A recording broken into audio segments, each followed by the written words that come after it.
का भइल? हमार 20 के नोट।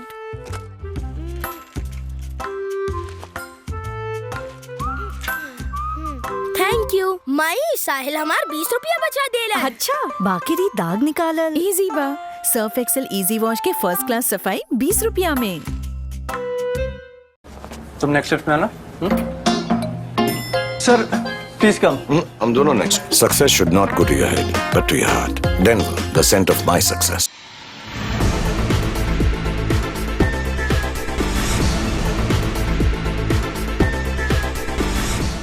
नमस्कार, मैं वैष्णवी, आप देख रहे हैं प्लस न्यूज। आइए नजर डालते हैं आज की हेडलाइंस पर।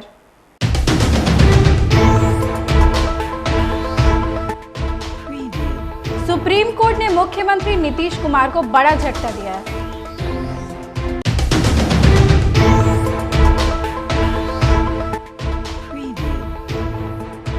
केंद्रीय गृह राज्य मंत्री नित्यानंद राय ने प्रधानमंत्री को आभार व्यक्त किए हैं।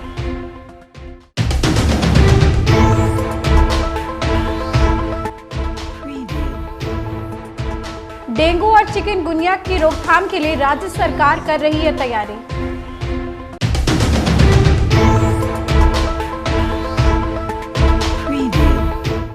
अब खबरें विस्तार से। सुप्रीम कोर्ट ने मुख्यमंत्री नीतीश कुमार को बड़ा झटका दिया है। बिहार में 65% जातिगत आरक्षण पर हाईकोर्ट के रोक पर सुप्रीम कोर्ट ने मुहर लगा दी है। अब इसकी अगली सुनवाई सितंबर में होगी। बता दें कि बिहार में जातीय जनगणना के बाद जातिगत आरक्षण की सीमा को बढ़ाकर 65% कर दिया गया था। सरकार के इस फैसले पर पटना हाईकोर्ट ने रोक लगा दिया था।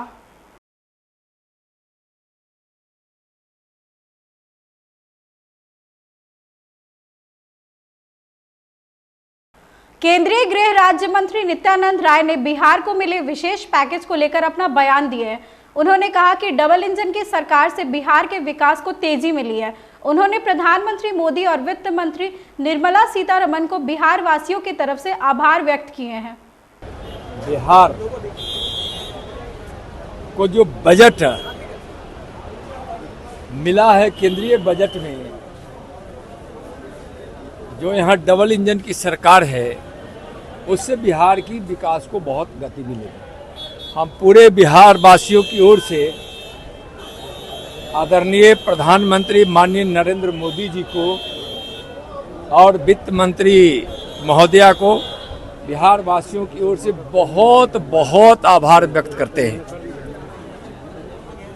जब से बिहार में एनडीए की सरकार बनी है, तब से ही बिहार विकास के रास्ते पे आया है। लेकिन बिहार को पहले इतना बदनाम और बर्बाद कर दिया गया था, विकास से जितनी दूर रखी गई थी, उसमें बिहार के विकास को गति देने के लिए हमारे माननीय प्रधानमंत्री जी चिंतित रहते हैं और उनका चिंता स्वाभाविक है। इसलिए बिहार वासियों के मन में माननीय प्रधानमंत्री जी और माननीय प्रधानमंत्री जी के मन में बिहार वासी बसते हैं। बिहार को जरूरत थी इस प्रकार के सहयोग की जो माननीय प्रधानमंत्री जी के द्वारा बिहार को प्राप्त हुआ है।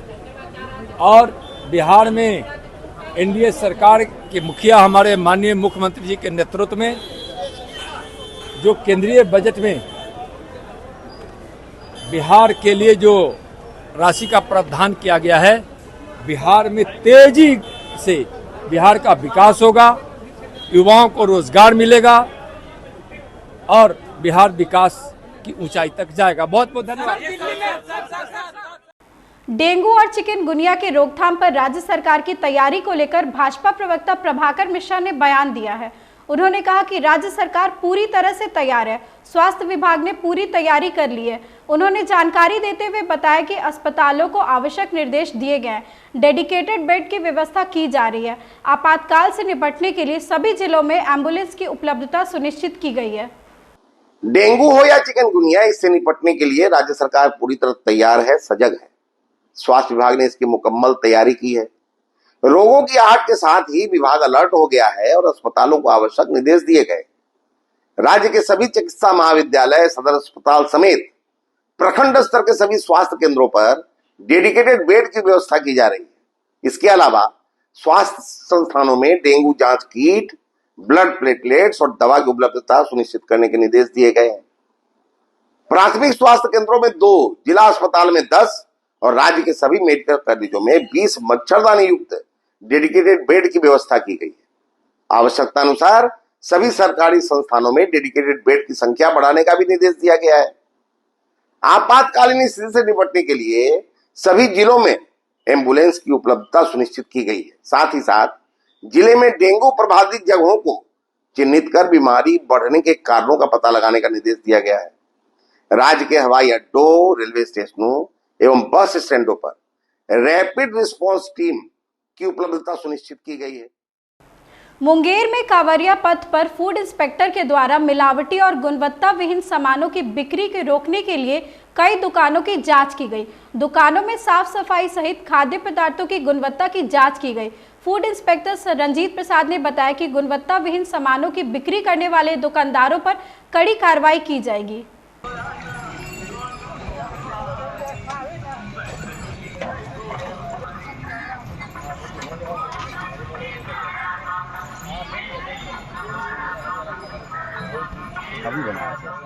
क्या कार्रवाई हो रही है, क्या क्या देखने को मिल रहा है? हम फूड सेफ्टी ऑफिसर मुंगेर, अभी 22 तारीख से श्रावणी मेला शुरू हुआ है।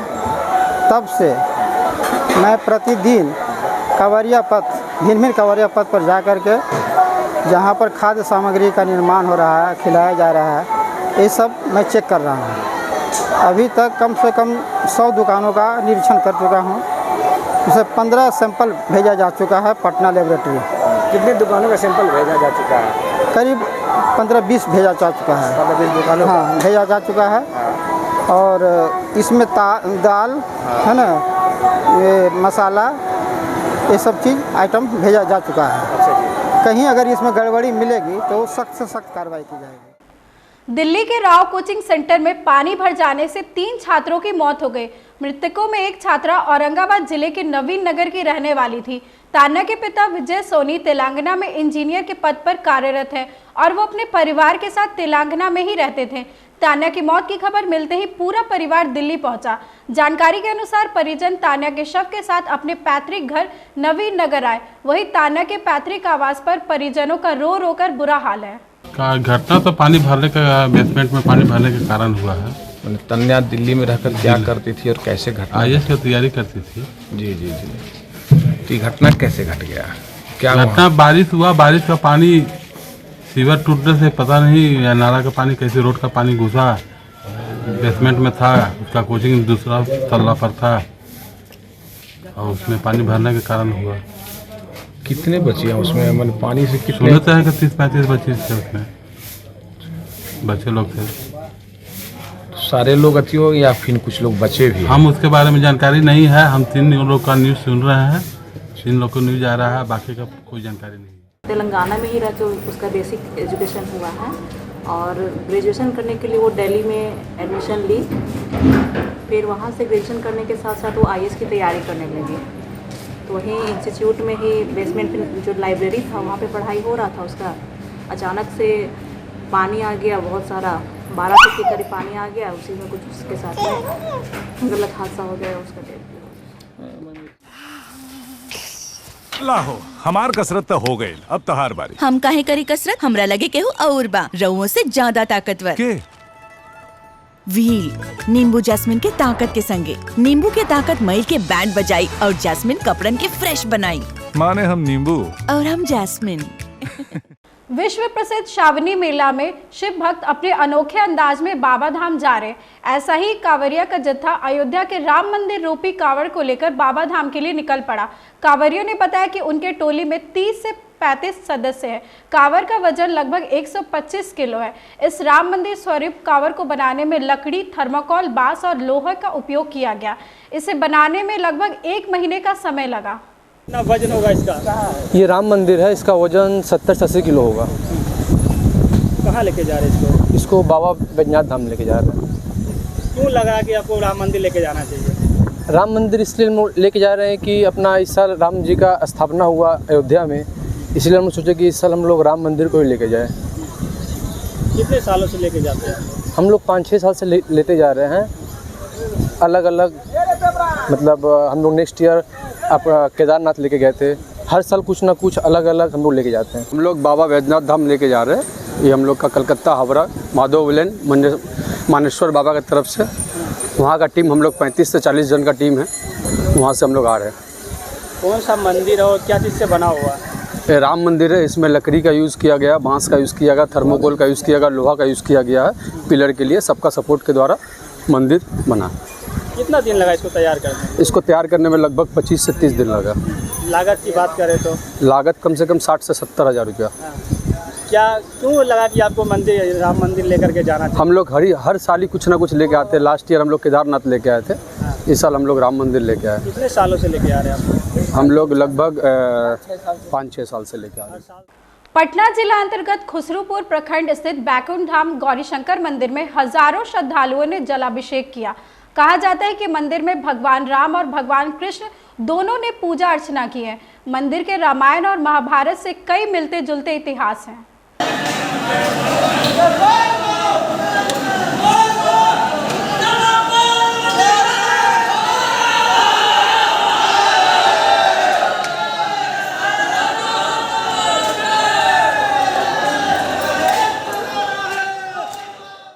बिहार के मुजफ्फरपुर से एक शिव धाम की अनोखी तस्वीर देखने को मिली। बाबा धनेश्वर नाथ मंदिर कटरा के धनौर गांव के बागमती और लखनदई नदी के संगम के बीच स्थित है। यहाँ सावन माह में महादेव की पूजा नहीं होती है। सावन के सोमवारी से ही भगवान भोलेनाथ जल समाधि ले लेते हैं। पूरे सावन श्रद्धालु को दर्शन नहीं होते। शिवलिंग के ऊपर पानी का बहाव रहता है। मंदिर के पुजारी ने बताया कि यह मंदिर काफी प्रसिद्ध है। बिहार के अलावा नेपाल से भी श्रद्धालु यहाँ आते हैं। तो प्राचीन काल से ही है और गंगा खुद अभी जलशयन में बाबा को रखते हैं और यहाँ जो दर्शन करने आते हैं भक्त, उसका मनोकामना पूरा होता है और नैया से जहाँ तक पार लगता है सेवा करते हैं। अभी क्या स्थिति है ना? अभी तो बाबा जलशयन में है। कहाँ के लोग आते हैं? बहुत दूर के आते हैं। बाबा को जो जानते हैं वो निश्चित यहाँ पहुँचते हैं, नैया से आते हैं और बाबा को मनोकामना पूरा होता है। फिर मुजफ्फरपुर जिला में कटरा प्रखंड में दांत में है, जैसे कि बागमती नदी के तट पर। यहाँ जैसे कि भोला बाबा 3 महीना 4 महीना ही पानी में रहते हैं। इसके बाद जैसे कि फिर यहाँ जो है पुजारी हैं वो अपना आते जाते हैं लोग, तो इनको नाव से जैसे कि पार कर देते हैं। इसके बाद जैसे कि फिर उस महीना अपना चचरी उचरी बनता है तो लोग आते जाते हैं। यही है। क्या मानता है इस मंदिर का? बहुत बड़ा मानता है यहाँ जैसे कि मंदिर का। पटना में हत्या और अन्य आपराधिक घटनाओं का सिलसिला लगातार जारी है। ताजा मामला पटना के फतुहा थाना क्षेत्र का है, जहां फतुहा नगर परिषद के मकसूदपुर इलाके में सिगरेट नहीं देने पर बाइक सवार अपराधियों ने दुकानदार और उसके भाई पर गोलियां चला दी। घटना में एक भाई की मौत हो गई जबकि दूसरे भाई की स्थिति गंभीर है। क्या होले है ना? रात में क्या हुआ था पहले पूरी बात बताइए। रात में चौची होले है के मारिया खोल लगा भी ला सर तैसी के मारी खोल कर आ ढूक गेलो 2 गो से आलो त यार रहो एने उने छिटकल। अच्छा। आ ढूक आ एगो अंदर चल गेलो, एगो जा खड़ा रहे। तो पहले बाहर से का बोल रहा था? आपका एक रुपया नहीं इनसे बतियान दिया। हाँ, क्या बोल को है? सिगरेट ला ले रहो, सिगरेट ला। इस सिगरेट को तम के गुमटी बंद हो गया, सिगरेट ना मिलतो अब। हाँ, उतने पर घर में चल गए। अच्छा। दूरबे पर हम ठेल ली बहरा के चल बहरा, तो बहरा एगो बेटवा के ही में मार दे छड़िया। अब बड़का बेटवा तो भागा ले तो यहाँ पेटे मार दे। दास नामक व्यक्ति हैं मकसूदपुर के, उनको गोली मारा गया, उनकी मृत्यु हो गई है इलाज के क्रम में। और उनके भाई रमन दास को हाथ में गोली लगी है, उनको इलाज के लिए NMCH भेजा गया है। और इस घटना में शामिल अपराध कर्मी की मोटरसाइकिल को बरामद कर दिया गया है। ये कहाँ की घटना है सर? ये मकसूदपुर की घटना है। विवाद का कारण स्पष्ट नहीं है अभी? नहीं, अभी थोड़ी देर पहले की घटना है, तो और बात परिजनों से बात हो रही है और चीज़ें स्पष्ट हो रही। धन्यवाद। खबर भागलपुर के सबौर थाना क्षेत्र से है, जहां थाना में आरोपी के खिलाफ आवेदन देने पर पीड़ित परिवार के साथ दोबारा मारपीट की गई। राजपुर गांव के मोहम्मद जमील ने थाने में लिखित आवेदन देते हुए गांव के 7 लोगों पर मारपीट और अपनी नाबालिग बेटी पर गलत तरीके से मोहम्मद रहमत द्वारा छेड़छाड़ और मारपीट करने का आरोप लगाया था, पर थाना अध्यक्ष के सुस्त रवैये की वजह से पीड़ित आवेदनकर्ता के साथ दोबारा मारपीट की गई। मारपीट के बाद 4 लोगों की हालत नाजुक बताई गई।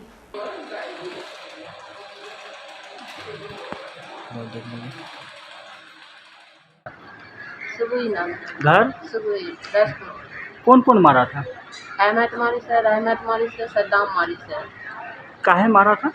काहे मारा, वही नाला के बारे में झगड़ा लड़ाई हुआ, वैसे मारी सर। आवेदन में दिया है कि बेटी के साथ भी गलत नजर डाला था। हाँ, बेटी के साथ बेइज्जत करने के लिए घर में ढुका के साथ हम घींचे लगे तो हम ही को मारने लगा। अच्छा, कौन घुसा रहा था? रहमत और वही सद्दाम। पहले भी मारपीट हुआ था? हाँ, पहले भी हुआ था मारपीट।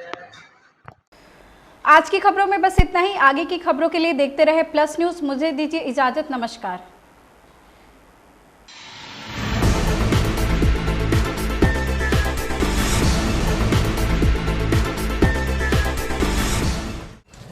स्कूले खातिर तैयार? 1942 भारत छोड़ो आंदोलन, 1947 भारतीय स्वतंत्रता। पर कहाँ से रहल बाड़ा? यहाँ से। हर दिन हॉर्लिक्स हर दम में रेडी, काहे कि हॉर्लिक्स प्रमाणित बा एकाग्रता बढ़ावे खातिर, जवना से बाचा बनी हन शापा। और ऑर्डर्स, लेट नाइट होगी, तू किचन देख, डिलीवरीज मैं कर दूंगी। पीरियड्स में समझ लो पीरियड्स भूल ही गई, क्योंकि स्टे फ्री सिक्योर एक्सेल की लीग लॉक टेक्नोलॉजी दे 12 घंटों तक protection. Stay free secure XL, दिन तुम्हारे साथ चलेगा।